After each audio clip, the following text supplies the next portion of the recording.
Hey guys, this is Auspicious Aussie and welcome back to another episode of the HSV series.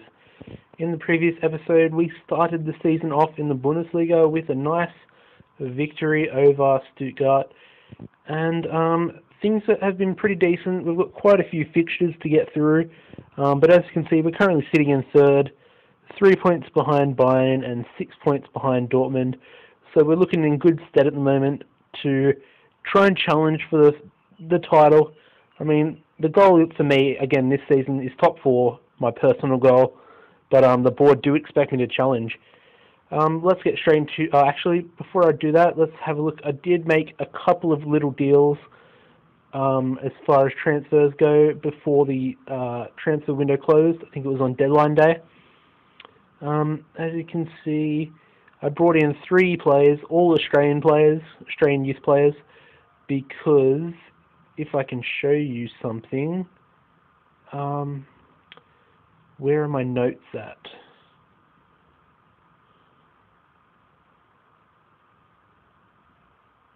Ooh, I don't know.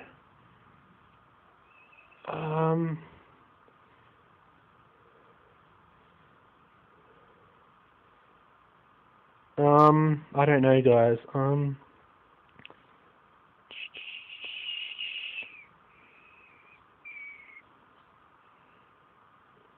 Oh, I can do that, yes. There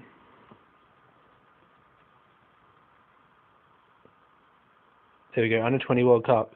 As you can finally found it. As you can see, Australia did win the Under 20 World Cup. They beat France in the final, which is pretty impressive and extremely unrealistic for Australia, as you can see right there. Of course, the regens have done it, and there are quite a few good regens. So I'll show you the 3 I brought into the club. All 3 were in the squad for the Under 20 World Cup. First brought in Jake Kirkpatrick, central midfielder, attacking midfielder, good pace, 20 determination, why I brought him in. Low passing, low creativity, but hopefully at 18 years old he can work on that. 4.5 star potential, great player. Then brought in Marco Lee, another central midfielder. I actually brought in all 3 central midfielders in the same boat. Good first touch, passing, determination again, good. Brought him in for 4,000 and 60,000 for Kirkpatrick. And then the biggest signing was Andrew Cumming from Melbourne Knights for 500,000. As you can see, already in the first team, played he's made a couple of sub appearances. Looks pretty impressive. 22 years old, 15 passing, good technique, great determination off the ball, creativity's decent.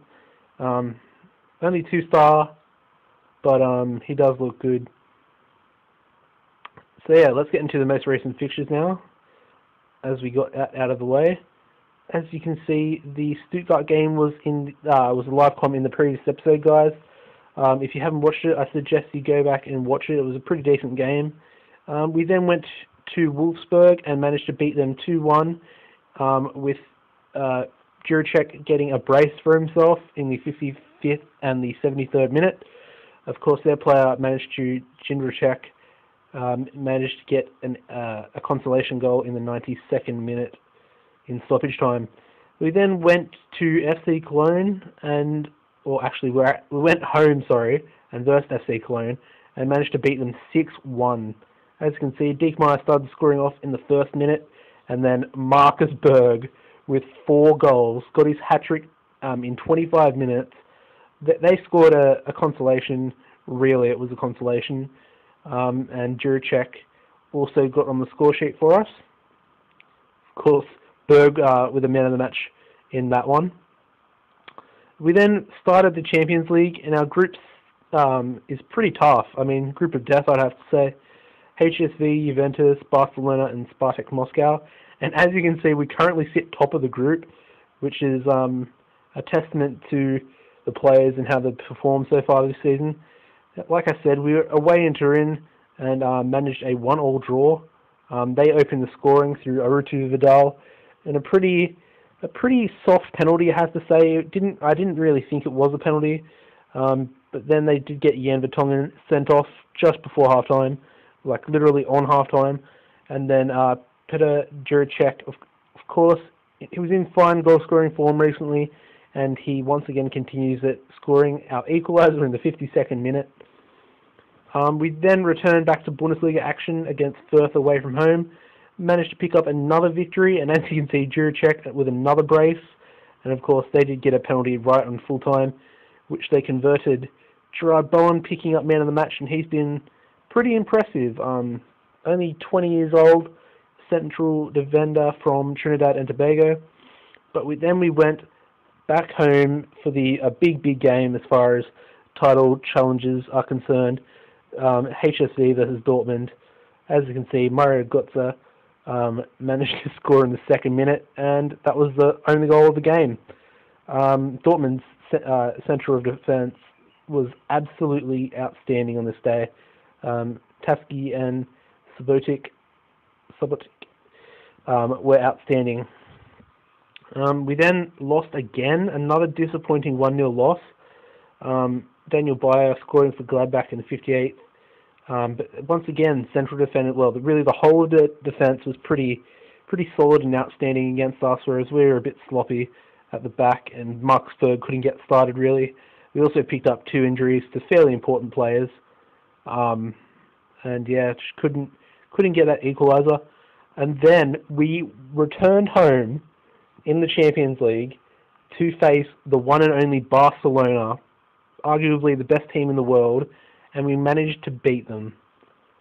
Marcus Berg with the brace in the 77th and 85th minute. And as you can see, we scored before Javier Mascherano got sent off. He got 2 yellow cards in the space of about 2 minutes. I think he argued with the first goal and then had a bad tackle and got sent off. As you can see, we managed to beat Barcelona. Pedro did get a late equaliser just after we scored our 2nd goal. And of course that does leave us today with Mainz in the Bundesliga. We are away from home, so it's going to be a bit of a test, but we are coming off a good win against Barcelona in the Champions League. And of course it has helped our finances quite a bit. I think we made about 6 or 7, maybe even 8 million profit this season. Got our highest gate receipt in that game. I think it was 1.6 mil, which beat the highest before, which was about 900,000.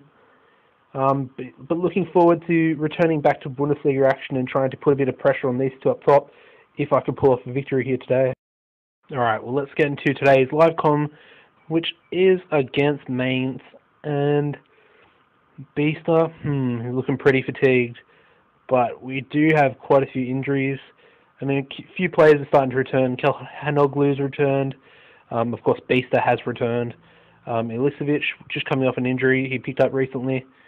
Hyung Min is almost back in training. Aego picked up a knock in the Barcelona game.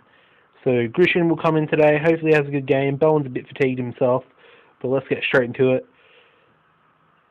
Hoffenheim is next, which will be another tricky fixture like this one. Of course, today we do have to watch out for Salai, or whatever his name is. I think it's Salai. But let's just say, go out there, enjoy yourselves. Not taken well, but oh well. It doesn't really matter. Pumps it long.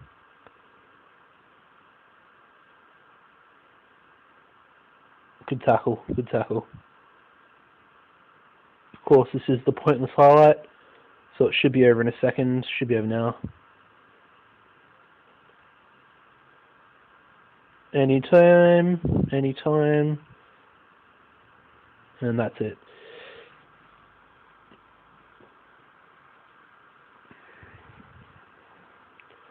I just finished watching the Real Madrid versus Manchester United game in the Champions League.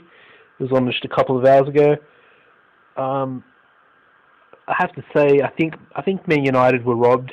As an Arsenal fan, I don't really like United. I think they're probably one of my most hated teams in the Premier League. But I do think they were extremely unlucky, and the referee was wrong with his red card decision. against Nani, but I guess that's life, and things like that do happen in football. Everybody knows it. I mean, United shouldn't be too upset. I never really thought they could actually win the Champions League. I mean, I mentioned Arsenal. I think Bayern are easily going to win it this season. I think they're just above and beyond everyone. Definitely above and beyond Arsenal. Berg, shoot! Oh, so close. Yeah, I do think Bayern will win it. I think surprise packet will be Juventus. I think they're really strong as well. But let's not talk about real life. We are playing Football Manager, so let's just talk about this. And Mainz on the ball at the moment. Lucas Servo. Diekmar steals it out. Lindsay Jin. Oh, he's in behind. Shoot. Oh, off the post. Lindsay Jin again. Oh, it's corner. Oh, so close again. Just can't get that final piece of luck that we need to get the goal. Arteta. It's cleared. It's fouled by Berg anyway, so it's free kick to Mainz. Bowen is looking extremely fatigued. I might have to bring him off at half. Tedder. Berg. Shoot, get in, Berg. 1-0. 1-0 to Marcus Berg. We're back up into second position for the meantime. It's good to get that goal just for half time.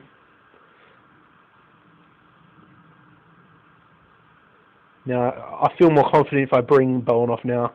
We've got a goal to protect, so I'll possibly bring him off in a few minutes after this, maybe 10 minutes after the half. Salai has picked up a knock, so hopefully that keeps him out of the game. But in saying that, what's the bet? I mean, it's happened to me so many times. I say that, and he'll probably score a goal or a brace and manage to beat us. Yeah, I'm going to bring Bowen off now. I'm going to bring Jorgen Anderson on. I'm just going to swap him and Mencian around. We're also going to bring on Hasegai for Romeo. And we'll just leave it like that for now. Oh, what the hell? Hasegai picks up a knock straight away. I'm going to take him off, and we're going to drop Arteta back to defensive mid and play like that. That pisses me off. He was on for about 2 minutes and he picked up a knock straight away.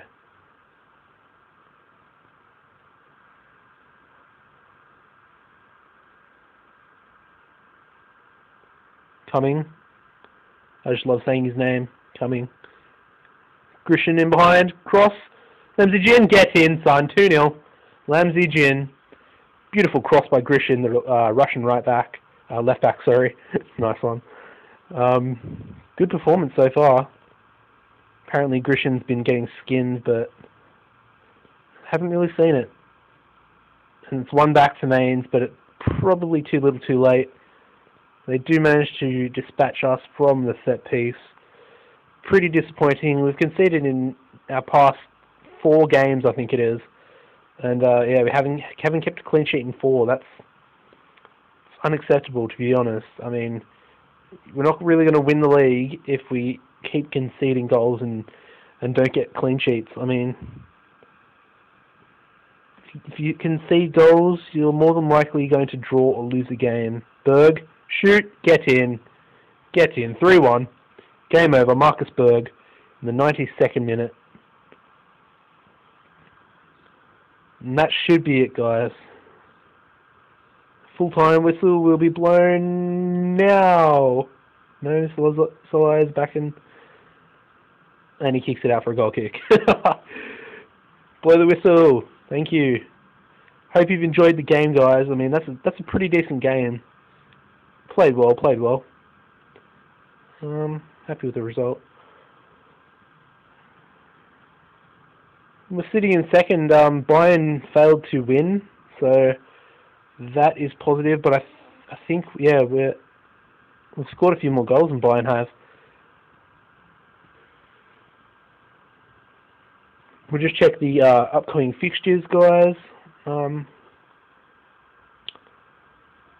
As you can see, we have Hoffenheim at home, Frankfurt away, Then we go back to Champions League action with against Spartak Moscow. We will be away to them, which means we'll have to travel to Russia. Then we have a massive, massive home game against Bayern Munich. I mean, that's really going to be quite an intense game for me. Hopefully we can pick up 3 points, but who knows, who knows. Then we go away to Rostock in the German Cup second round. Hopefully we'll be able to give Manuel Fink, my young Croatian goalkeeper, a game in there. And then the final game of the month will be away to Kaiserslautern on the 31st of